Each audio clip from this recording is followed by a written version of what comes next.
everybody, it's Stefan with Stefan's Lessons. I'm here to talk to you today about bar chords. Bar chords, bar chords, bar chords. What are they? Why do you care? They are the chord shapes that you need to know to get yourself away from just the bottom of the neck up to playing all over this place in any key that you want to. They're also useful if you're into, as a singer, if you're singing and playing, transposing something into a key that's better for you. Alright? We'll come to that in a minute. The song that I'm using to demo what bar chords are and how useful they are to you is called The Man Who Sold the World by David Bowie, as covered by Nirvana in their live MTV Unplugged thing. I know that's a little elaborate, but just if you wanted to know what I was playing, that's what I'm playing. Go check it out. It's a great recording. Let's jump right into it. I'm going to play through the chord progression, which is already written out and explained a little bit on the accompanying lesson sheet. But to demo it, jump right into the tune here.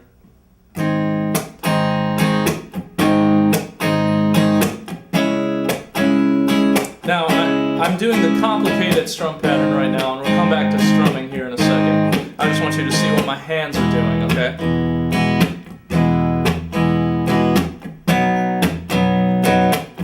What you're probably noticing is that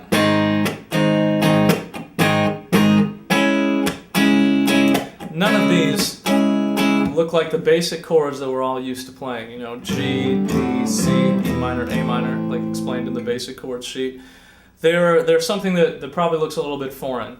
Don't let those things freak you out. Don't let the shape, you know, the fact that you got to learn 4 new hand shapes here today freak you out.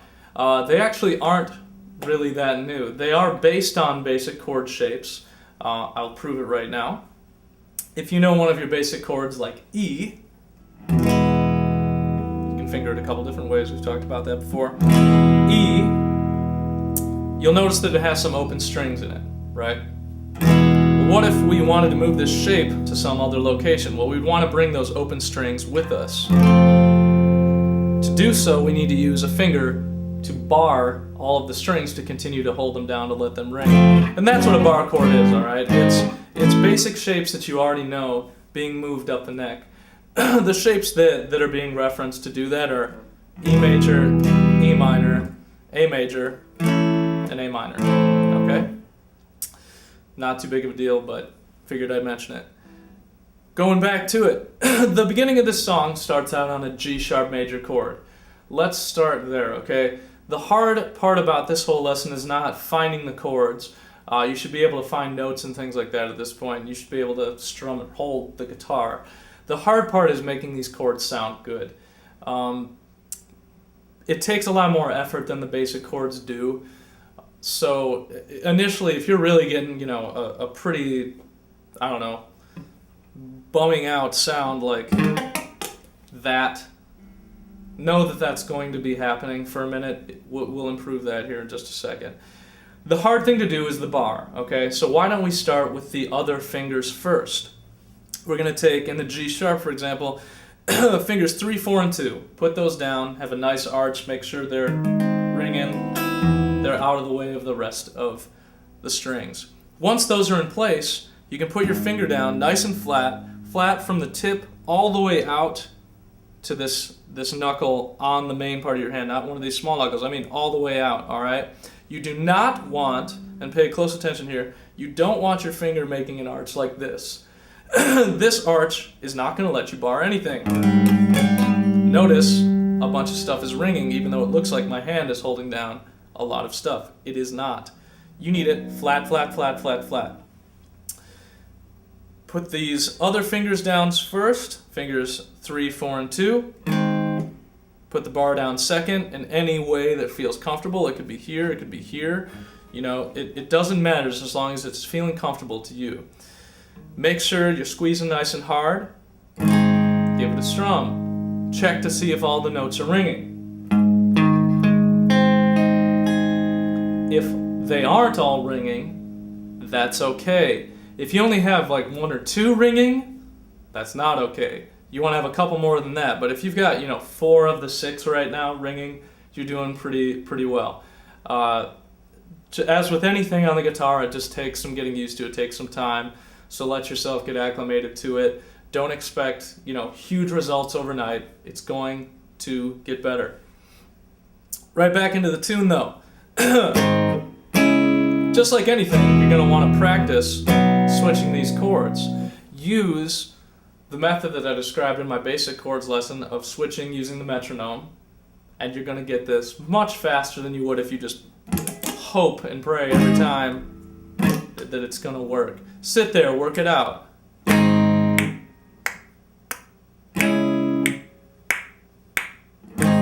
Switch back and forth till it's feeling comfortable. Then approach the full song, which we're going to do right now.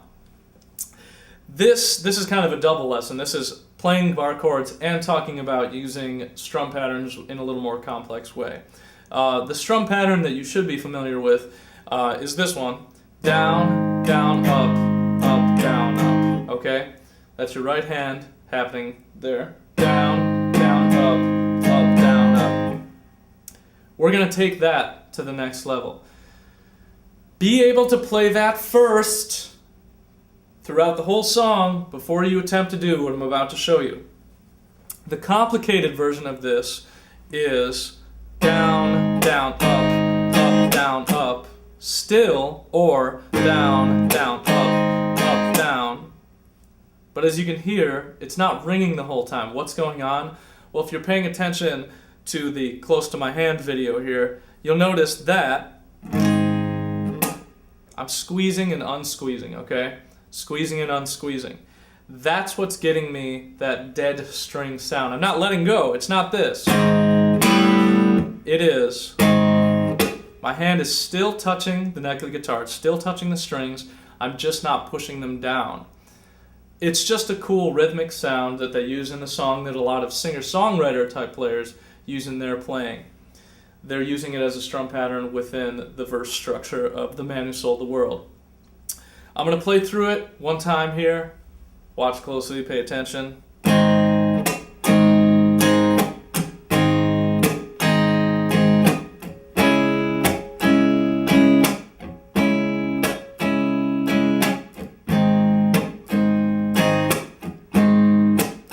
But then when I get to this E, I'm doing something else. What was it? We'll come back to it here in just a second.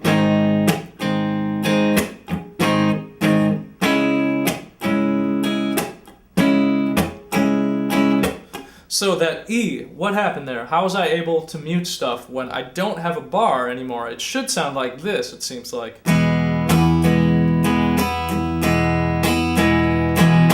So I have to use my right hand to make all that work. What I'm doing, and I know it's not super zoomed in here, but what I'm doing is I'm just kind of plopping my hand with the pick onto the guitar itself, okay? It's not like this, it's not straight down, it's not completely across. It's kind of both. I'm just lazily plopping my hand and letting the pick drag across the strings, okay? So when I grab this E,